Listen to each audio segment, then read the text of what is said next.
राधे राधे। मेरा नाम इंदु लेखा है और राधा रानी की असीम कृपा से हम यहाँ के सेवाई होते हैं। तो जैसा कि आप ब्रज मंडल में भ्रमण करने के लिए आते हो, ठाकुर की अनंत लीलाओं का दर्शन करते हो।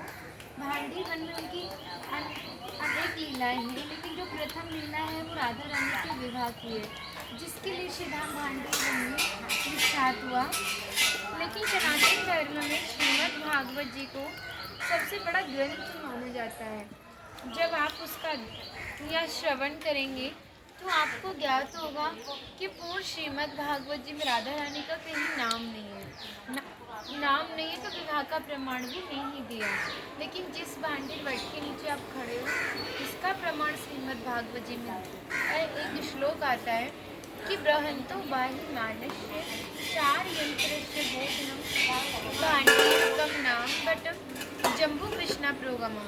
कृष्ण कालीन में यही भांडी वट इतना विशाल था कि 4 योजनों में फैला हुआ था और वृंदावन तक शाखाएं थी। तो पिछले टाइम में पूर्ण नाव नहीं होते थे, ठाकुर जी शाखाओं पर चढ़ के यमुना महारानी को पार करते थे। ठाकुर जी की 9 लाख गाय में बैठ के विश्राम करती थी।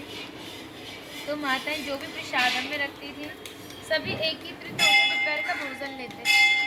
आप कभी किसी विवाह में जाते हो तो बिना प्रसाद के नहीं आते। आप तो राधा रानी की विवाह स्थली आए हो, तो बिना प्रसाद के कैसे जा सकते हो। यहाँ पर राधा कृष्ण में मल्ल कीड़ा हुई, उसमें तय किया कि जो भी हारेगा उसको भंडारा करना होगा। ठाकुर जी हार गए थे श्रीमती राधा रानी से, तो ग्वाल बालम के साथ मिलकर यहाँ पर भंडारा किया। उसी के नाम पर धाम का नाम भांडेर बन पड़ा।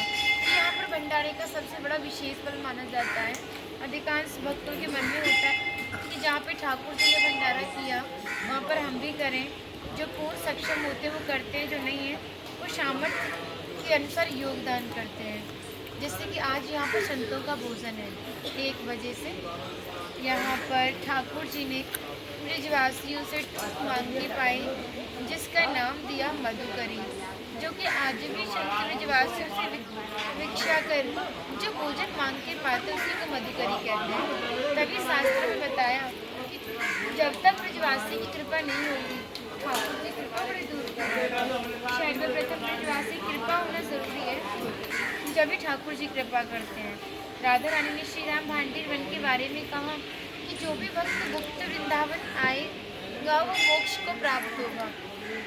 तो कान्हा बोले, तुम इतनी बड़ी बात को कह रही हो, लोग पाप करेंगे सीधे दौड़े भांडीर वन चले जाएंगे, कि आपने तो मोक्ष धाम ही भांडीर वन को कह दिया।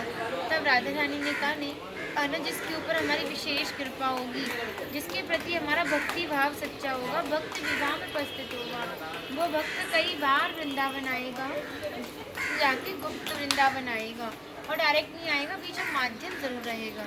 सारा श्रेय उसी माध्यम को जाएगा जो आपको ऐसे दिव्य स्थान पर पहुंचाएगा। और जो भी भक्त भांडीर वन में प्रवेश करेगा, यहाँ की प्रसादी पाएगा और एक रात्रि निवास करेगा, भंडारे में दान करेगा, वही सब इस गौलोक धाम से, ठाकुर जी के गौलोक धाम से। राधे राधे।